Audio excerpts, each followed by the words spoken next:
Hello and welcome to the class. Jurisprudence में आज हम हिस्टोरिकल स्कूल के बारे में पढ़ेंगे, जिसमें आज सिर्फ हमने सेवेग्नी की थ्योरी जो कि फोक्स चीस्ट पे आधारित है उसके बारे में हम पढ़ेंगे। तो स्टार्ट करते हैं। देखिए, सबसे पहले समझिए कि हिस्टोरिकल स्कूल बात किसके बारे में करता है। हिस्टोरिकल स्कूल जो था, ये लोग थे जो हमने पढ़ा था एनालिटिकल के बारे में, एनालिटिकल स्कूल के बारे में, जहाँ ऑस्टिन की थ्योरी हमने पढ़ी, या फिर नेचुरल स्कूल अभी हमने नहीं पढ़ा है, पढ़ेंगे। लेकिन नेचुरल स्कूल और एनालिटिकल स्कूल, इनके जो बातें थी उनको हिस्टोरिकल स्कूल नहीं मानता था।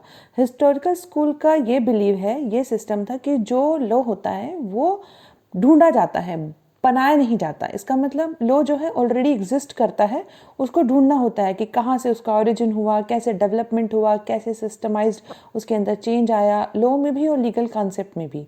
तो दोनों ही चीज़ों का स्टडी करता है, लॉ को भी लीगल कॉन्सेप्ट को भी, बट ये जानते हुए कि लॉ तो ऑलरेडी है, क्या करना है, सिर्फ उनको ढूंढना है, क्योंकि इनका मानना था कि law is found not made.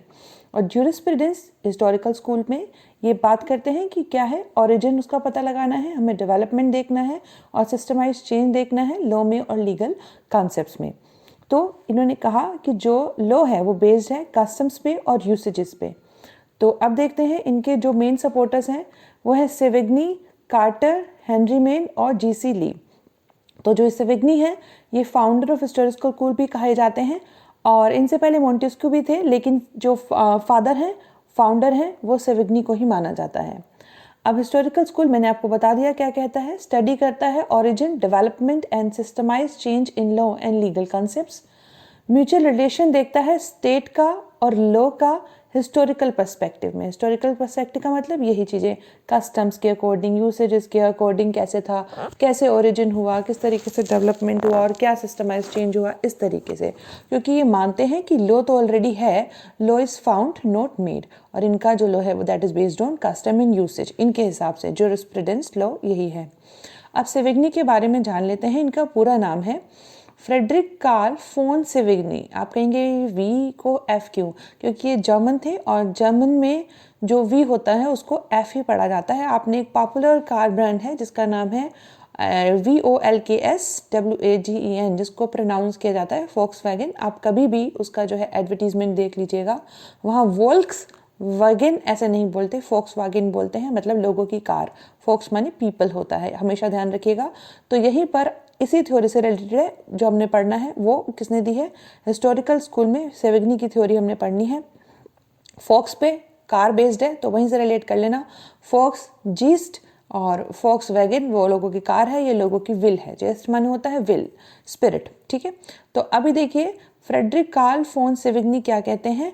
ये जो इनकी थ्योरी थी, मैंने कहा इनकी थ्योरी एक ही चीज पे बेस्ड है, दैट इज फोक्स जीस्ट।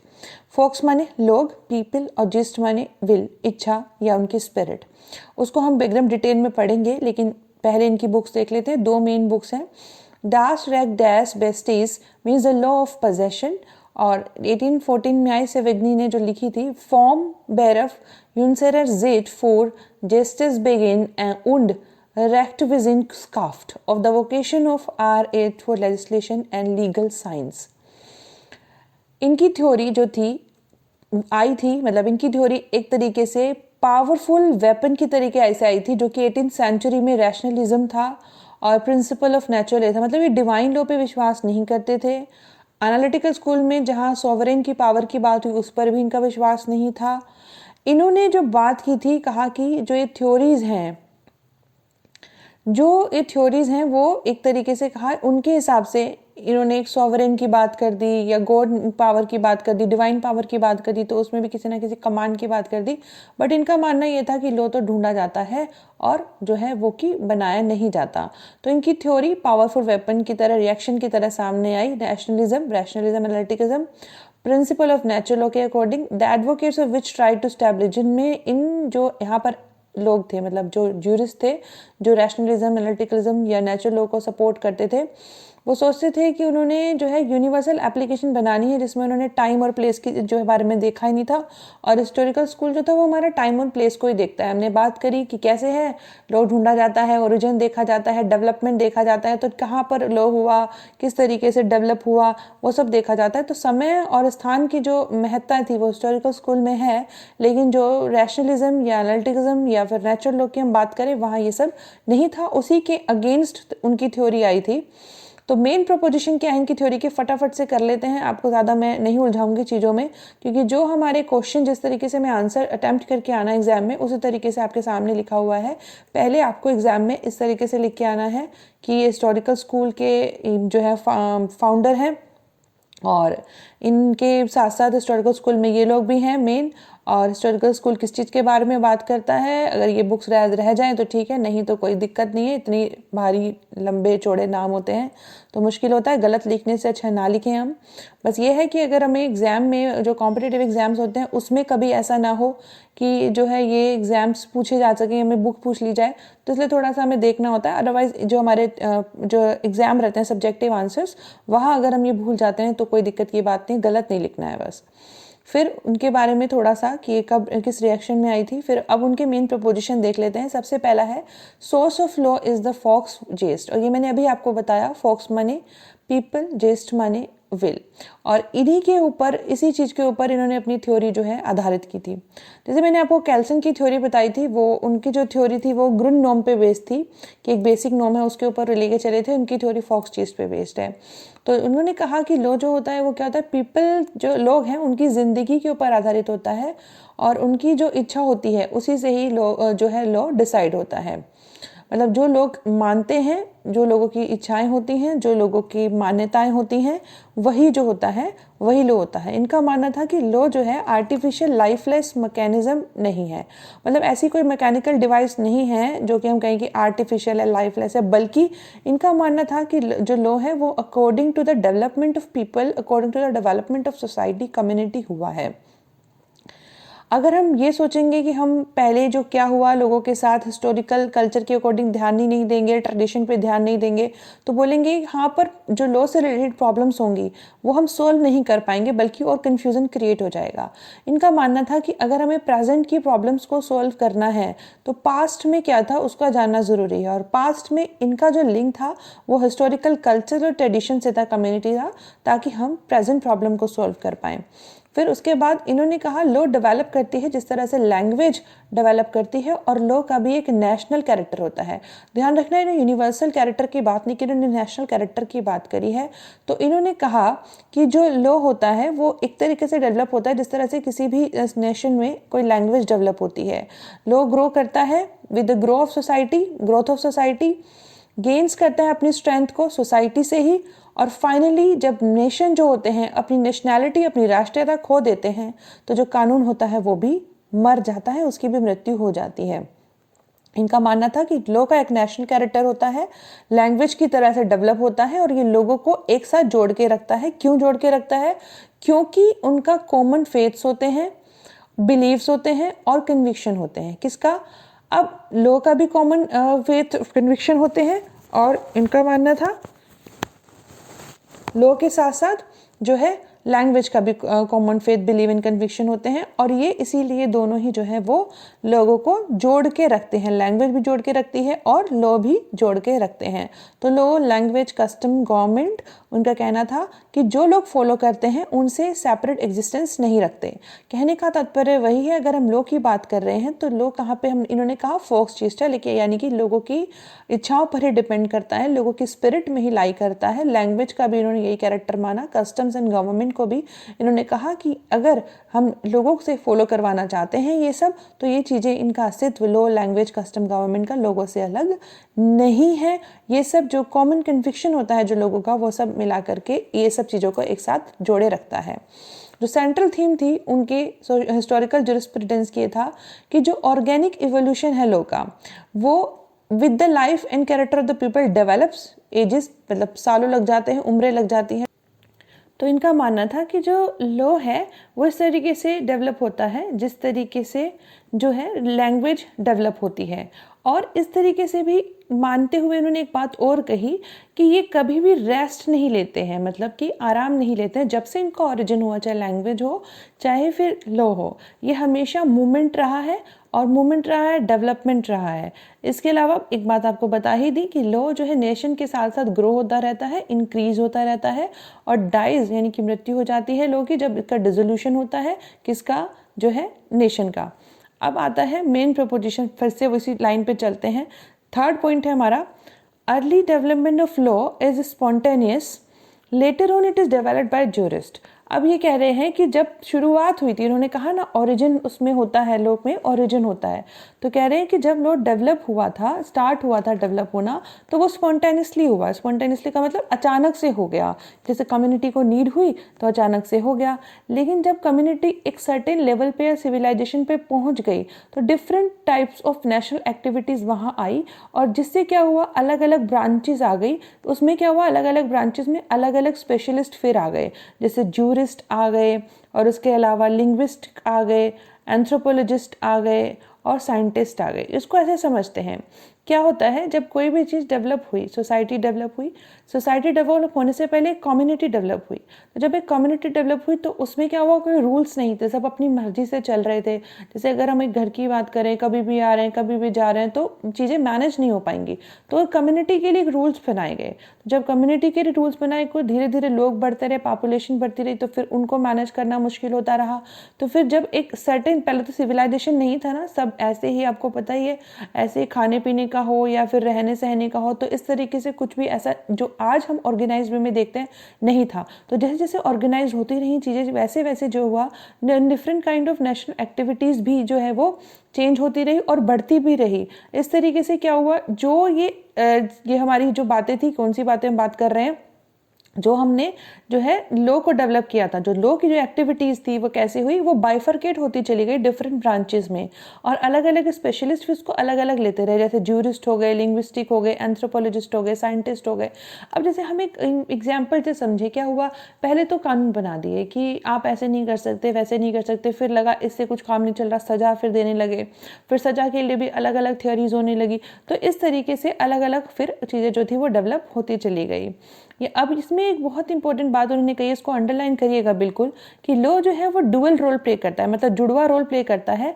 एक तरफ तो वो जनरल नेशनल लाइफ के रेगुलेटर की तरह काम करता है, जैसे हम लोग हैं, सिटीजन हैं, तो हमारी लाइफ को रेगुलेट करने का काम करता है, जैसे ट्रैफिक रूल्स हैं हमारे लोगों के लिए, और जनरल हम सोसाइटी में कैसे रहेंगे उसके लिए रूल्स हैं, अभी कोरोना है तो बाहर निकलने के रूल्स हैं। इस तरीके से एक तरीके से वो तो हुआ हमारे नेशनल लाइफ के रेगुलेट करने के लिए, और दूसरी तरफ ये खुद में भी एक डिसिप्लिन है जहाँ पर कि एक प्रॉपर स्टडी होती है।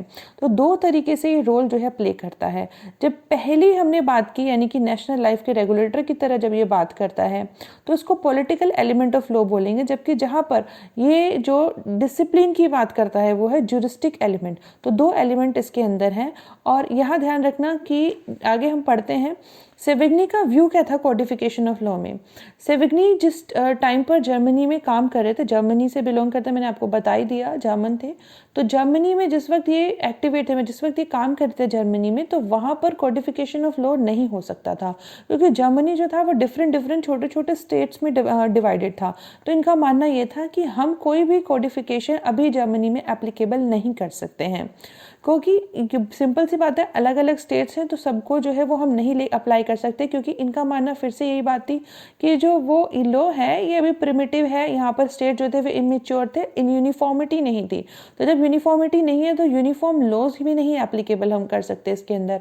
तो जो फ्रांस में नेपोलियन कोड के ऊपर जो लॉज फॉलो हो रहे थे, उनको ये जो है उनके पोजीशन में थे, उनको नहीं चाहते थे कि वो जो है जर्मनी में आकर के फॉलो हो। इन्होंने ये कहा था कि जर्मन जो है, हो सकता है बाद में वहाँ पर कोडिफिकेशन हो जाए, हम बाद में कोडिफिकेशन के बारे में बात करेंगे जब यूनिफिकेशन हो जाएगा जर्मनी का। जब अभी यूनिफिकेशन ही नहीं है तब तक हम जो है उसके बारे में बात नहीं करेंगे, कोडिफिकेशन के बारे में बात नहीं करेंगे। फिर उसके बाद ये कहते हैं law is continuous and unbreakable process. तो इन्होंने ये भी कहा कि लॉ जो है वो कॉन्टिन्यूसली चलता रहता है, कभी भी मतलब टूटता नहीं। मैंने भी आपको भी बताया ये बात कि जो है ये बिना रेस्ट के जो है, ये देखिए अभी मैंने आपको बताया था कि बिना रेस्ट के जो है ये चलता रहता है। इनका मानना, इनकी थ्योरी का मानना ये था। तो यही बात यहाँ पे कह रहे हैं, अनब्रेकेबल प्रोसेस है। और वो प्रोसेस किसके थ्रू बाउंड है, अभी बताया आपको स्टार्टिंग में कि जो हिस्टोरिकल स्कूल है उन लोगों का यही मानना था कि कल्चरल ट्रेडिशन और बिलीव्स के ऊपर जो है लॉ बेस्ड होते हैं। तो इनका मानना भी यही था। फिर लास्ट में देखिए सेवेग्नीज एडमायरेशन फॉर रोमन लॉ। अब यहाँ पर थोड़ा सा एक तो क्रिटिसिज्म का आधार बन जाता है सेवेग्नी का, क्योंकि एक तरफ तो उन्होंने कह दिया कि भाई जर्मनी में एप्लीकेबिलिटी नहीं हो सकती है फ्रेंच जो कि इन लॉ की, जो कि नेपोलियन कोड के ऊपर बेस्ड था, और दूसरी तरफ ये रोमन लॉ को एडमायर करते हैं और वो बोलते हैं कि हाँ रोमन लॉ को हम एप्लीकेबल कर सकते हैं। इन्होंने जस्टिफाई किया कि अडॉप्शन कर सकते हैं और मतलब लॉ को जर्मन लॉ में। और कहीं ना कहीं इसी तरीके से जो उन्होंने करने की कोशिश की कि फोक्सचीज जो है वो उनका रोमनाइज्ड जर्मन कस्टमरी लॉ था। उन्होंने कहा कि जो रोमन लॉ है वो जो जर्मनी के यूनिफाइड सिस्टम को हम सोच रहे हैं कि यूनिफाइड करेंगे हम लॉ के सिस्टम को, उसके डेवलपमेंट के लिए ये इनएविटेबल है, मतलब कंपलसरी ही है। रोमन लॉ को इन्होंने इतना अच्छा माना था। तो मेन फीचर्स क्या है सेवेग्नी की थ्योरी के, सबसे पहले इन्होंने कहा कि लॉ एक अनकॉन्शियस ऑर्गेनिक ग्रोथ है और ये क्या है, फाउंड है, मेड है, मेड नहीं है। फिर basic of law is to be found in फोक्सचीट। उन्होंने ऑब्वियस, मैंने आपको स्टार्टिंग में बताया था कि फोक्सचीट में उन्होंने कहा कि लोगों की कॉन्शियसनेस लोगों की इच्छा पे डिपेंड करता है और उसके अंदर क्या है, ट्रेडिशन है, कस्टम्स हैं, हैबिट्स हैं, प्रैक्टिसेस एंड बिलीव्स हैं। Law is not universal nature, universal नहीं है, अभी आपको स्टार्टिंग में ये भी बताया था आपको, लेकिन लैंग्वेज की तरह है और ये लैंग्वेज की तरह ही ग्रो करता है, लैंग्वेज की तरह ही वेरी करता है, लोगों के साथ साथ चेंज होता रहता है, टाइम के साथ साथ चेंज होता रहता है। Since law should always conform to popular consciousness, मतलब फोक्सचीज के साथ कंफर्म होना चाहिए। कस्टम नॉट ओनली प्रिसीड्स, मतलब कस्टम लेजिस्लेशन से पहले नहीं आते इनके हिसाब से, बल्कि सुपीरियर है। जैसे हमें पता है बहुत सारे सोर्सेज होते हैं लेजिस्लेशन के, तो उसमें जो सेवेग्नी की थ्योरी का फीचर है वो कस्टम को ना तो सिर्फ जो है लेजिस्लेशन से पहले मानते हैं, बल्कि मानते हैं कि कस्टम जो है वो लेजिस्लेशन से ऊपर होते हैं। अब फिर आता है with the growing complexity of law the popular consciousness is represented by lawyers who are nothing but the mouthpiece of popular consciousness. It is for this reason that lawyers and jurists are more important than legislature in the process of development of a legal system. इनका मानना ये था कि lawyers जो होते हैं वो क्या करते हैं, वो लोगों की कॉन्शियसनेस, लोगों की विल, फोक्सचीज जो कि सेवेग्नी के अकॉर्डिंग उसका ही रिप्रेजेंट करते हैं। इसलिए लेजिस्लेटर से जूरिस्ट और लॉयर्स वो ज़्यादा इंपॉर्टेंट हो जाते हैं जब हम लीगल सिस्टम की डेवलपमेंट की बात करें। अब हम अपने इंडिया के एग्जाम्पल लें तो इंडिया में लॉ कौन डिफाइन करते हैं, लेजिस्लेटर्स लॉ बनाते हैं। लेकिन जो यहाँ पर सेवेग्नी का मानना था, उनका था मानना ये था कि जो लॉ बनेगा वो कहाँ से बनेगा, वो जो कस्टम्स होंगे, जो प्रैक्टिसेस होंगी, जो हैबिट्स होंगे, जो बिलीव्स होंगे, लोगों के ट्रेडिशन चलती आ रही होंगी, उसी के अकॉर्डिंग लॉ बनाए जाएंगे। और जो लॉयर्स हैं चाहे जूरिस्ट हैं वो वही कहेंगे, वही बोलेंगे जो कि लोगों की इच्छाएं होंगी, लोगों के कस्टम्स होंगे, लोगों की कॉन्शियसनेस होगी। इसलिए लेजिस्लेटर से ज़्यादा इम्पोर्टेंट जो रोल प्ले करते हैं लीगल सिस्टम या लॉ को डेवलप करने में वो जो है लॉयर्स एंड जूरिस्ट प्ले करते हैं। फिर इनकी क्रिटिसिज्म की बात करें तो सबसे पहला वही है इनकन्सिस्टेंसी की बात है। भाई एक तरफ तो आप कह रहे हो कि यूनिफिकेशन नहीं हो सकता जर्मनी के लॉ की, दूसरी तरफ आप कह रहे हो कि रोमन लॉ क्योंकि वो यूनिफिकेशन और यूनिफाइड लॉ पे बेस्ड है, तो चलिए इसको अकॉर्डिंग ही हम जर्मनी के लॉ को डाल देते हैं। तो दोनों चीज़ें एक साथ कैसे आप बोल रहे हो, एक तरफ तो आप कह रहे हो कि अभी जो है जर्मन जो है वो स्टेज में नहीं है, स्टेट्स में नहीं है कि उनको जो है हम कोडिफाइड लॉ में जो है एप्लीकेबिलिटी डाल दें, लेकिन दूसरी तरफ कह रहे हैं कि रोमन लॉ की जो है एप्लीकेबिलिटी जर्मनी में है। तो वो इनकन्सिस्टेंसी लगी, क्रिटिसिज्म जिन लोगों ने किया। फिर फोक्सचीज not the exclusive source of law. अब इन्होंने जैसे हमने कहा ग्रुंडोम बोल दिया था, जो है हमने पढ़ा था कैल्सन ने, अब इन्होंने फोक्सचीज बोल दिया है कि एक्सक्लूसिव सोर्स ऑफ लॉ है। तो फोक्सचीज एक अकेला सोर्स नहीं है, बल्कि और भी बहुत सारी चीज़ें होती हैं जो कि लॉ के डेवलपमेंट में जो है रोल प्ले करती हैं। जैसे कि कोई भी जो है फॉरेन से कोई लीगल सिस्टम आ सकता है और वो भी जो है आकर के एक इम्पॉर्टेंट रोल प्ले कर सकता है जब एक नेशन के लॉ की जब है डेवलपमेंट हो रहा हो। दूसरी तरफ कह रहे हैं customs not always based on popular consciousness. अब कस्टम क्या हमेशा लोगों की जो पॉपुलर कॉन्शियसनेस होगी उसके ऊपर ही बेस्ड होगी, ऐसा ज़रूरी नहीं है। जैसे कि कोई कोई लोग जो ऐसे होंगे जब ये डेवलप हुए थे तो वो पॉपुलर कॉन्शियसनेस जो थी, पॉपुलर कन्वीनियंस जो थी उनके अकॉर्डिंग हुए। जैसे स्लेवरी, दास्ता की जो बातें हुई, कुछ माइनॉरिटी थी, कुछ अमीर लोग थे, उन्होंने स्लेवरी की शुरुआत की, लेकिन वो गलत चीज़ है। सती प्रथा की बात करी, वो उस वक्त जब बनी थी तो उस वक्त सही थी। तो वो कस्टम जो होंगे वो हमेशा सही हो ऐसा नहीं है, टाइम के साथ साथ वो चीज़ें चेंज भी होती हैं और वो सारी कम्युनिटी को रिप्रेजेंट करें ऐसा ज़रूरी नहीं है। जैसे स्लेवरी कुछ लोग सपोर्ट करते हैं तो उसका मतलब वो अच्छी चीज़ हो गई, ऐसा तो नहीं है ना। अगर पुराने ज़माने में चलती आई हैं चीज़ें, जैसे दहेज प्रथा चलती आई, वो धीरे धीरे कुरीति का रूप लेके चली गई। तो जो चलता आया है वो हमेशा सही हो, या फिर जो चलता आया है वो कुछ लोगों को पसंद हो तो उसके बेस पे हमने मान लिया वो पॉपुलर कॉन्शियसनेस है, वो ऐसा ज़रूरी नहीं है। तो इसके अलावा इन्होंने और भी फैक्टर्स को जो है एक्सक्लूड कर दिया, उसको अंडरमाइन किया, इन्होंने नहीं समझा उसकी इम्पोर्टेंस। जैसे इन्होंने जो है जज की जो इम्पोर्टेंस थी, मान लिया कि वो एक माउथ पीस है, लेकिन उसमें उससे ज़्यादा उन्होंने इनकी इम्पोर्टेंस को रियलाइज़ नहीं किया। बहुत सारी चीज़ों को जो है इन्होंने एक्सप्लेन नहीं किया। जैसे कि इन्होंने ये नहीं बताया कि नेशनल और यूनिवर्सल जो लॉ है उनके बीच में क्या कनेक्शन है। ज्यूरिस्टिक पेसिमिज्म, अब इन्होंने क्या किया, ज्यूरिस्टिक पेसिमिज्म को इनकरेज किया। लेजिस्लेशन इनके हिसाब से जो था पॉपुलर कॉन्शियसनेस थे। इस तरीके से इन्होंने क्या किया, इन्होंने माना कि जो चीज़ें हैं वो लोगों की, जब हमने पढ़ा जो ज़्यादा लोग पसंद करेंगे उसके अकॉर्डिंग चलेगा, तो वो आज के डेट में फिट नहीं बैठता। टाइम के साथ साथ जो है चीज़ें चेंज होती रहती हैं, और अगर कोई चीज़ें एक जो आज के डेट में नुकसान पहुंचाती हैं डेवलपमेंट को, चाहे वो कस्टम्स हो, उनको चेंज करना ही पड़ता है, तभी किसी सोसाइटी की ग्रोथ हो सकती है। बहुत सिंपल सी बात है। अगर पुरानी प्रथाओं को अगर वो आज की डेट में ठीक नहीं बैठती हैं, और हाँ अगर वो कुछ अच्छा नहीं कर पा रही हैं जिसकी वजह से नुकसान हो रहा है किसी का, भाई अगर ऐसी प्रथाएं हैं जिन जो फ़ायदे के लिए ही हैं, जो कि हमें अच्छा ही दे रही हैं, कुछ नुकसान नहीं पहुंचा रही हैं, तो वो बदलना तो मतलब नहीं, कोई भी अलाउ नहीं करेगा। और लेकिन जो चीज़ें हैं जो चेंज हो जानी चाहिए, अगर वो चेंज नहीं होंगी और उनसे नुकसान हो रहा है तो उनको चेंज हो जाना चाहिए, ऐसा मानना है जो इनकी क्रिटिसिज्म किया जिन लोगों ने, जो क्रिटिक्स थे। अब इनका कंट्रीब्यूशन क्या है, इन्होंने इंटरप्रेट किया ज्यूरिस्प्रूडेंस को in terms of people will, ये हमें समझ में आ गया। सेविग्नी ही थे जिन्होंने सोशोलॉजिक अप्रोच के लिए एक तरीके से रास्ता खोल दिया, क्योंकि इन्होंने ही माना कि एक रिलेशन होता है लोग का सोसाइटी के साथ में। फिर एहरलिक, उन्होंने क्या किया, अपनी थ्योरी जो थी, थ्योरी ऑफ इंटरेस्ट, सेविग्नी की थ्योरी पे ही बेस्ड की। इनके अप्रोच ने जो क्या किया, कंपैरेटिव ज्यूरिस्प्रूडेंस को भी बर्थ दिया, जो कि आज की डेट में भी बहुत इंपॉर्टेंट माना जाता है। इनकी थ्योरी ने बहुत सारी, जैसे मैंने भी बताया, सोशोलॉजिकल थ्योरी को भी, ये जो फर्स्ट पॉइंट आपको बताया, फर्स्ट जो है, इन्होंने क्या किया, आगे एम्फेसिस किया। तो इस तरीके से भले ही हम माने कि इनकी थ्योरी जो थी as a revolt, as a विद्रोह जो थी वो आई थी against 18th century natural law theory या फिर एनालिटिकल पॉजिटिविज्म तो लेकिन इसमें जो था इन्होंने पॉपुलर विल, जो फोर्स चीज़ की बात की, वो काफ़ी दूर तक ले गए, और उसमें इन्होंने उसमें जो है कन्फ्यूज़न थोड़ा सा क्रिएट किया। कहीं पर एक फ्रेंच लॉ सिस्टम को इग्नोर कर दिया, गलत मान लिया, दूसरी तरफ रोमन को सही मान लिया।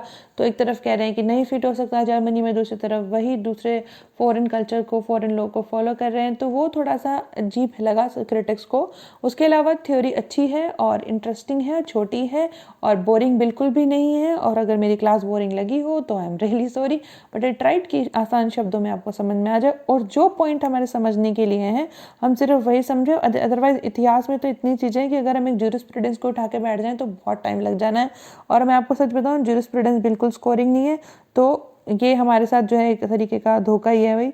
सच में वास्तव में ज्यूरिस्प्रूडेंस, अगर हम सब्जेक्टिव पेपर की बात करें तो ये बिल्कुल स्कोरिंग नहीं है, लेकिन हमें पढ़ना भी है और हमें अच्छी अच्छी नॉलेज भी मिलती है इससे। मैंने इंपॉर्टेंस के प्यारे पे बता दिया आपको, तो पढ़ना तो है ही, लेकिन जो है भाई अब जब पता है हमें स्कोरिंग नहीं है तो हम मेन हेडिंग पढ़ें और सारी चीज़ें पढ़ें।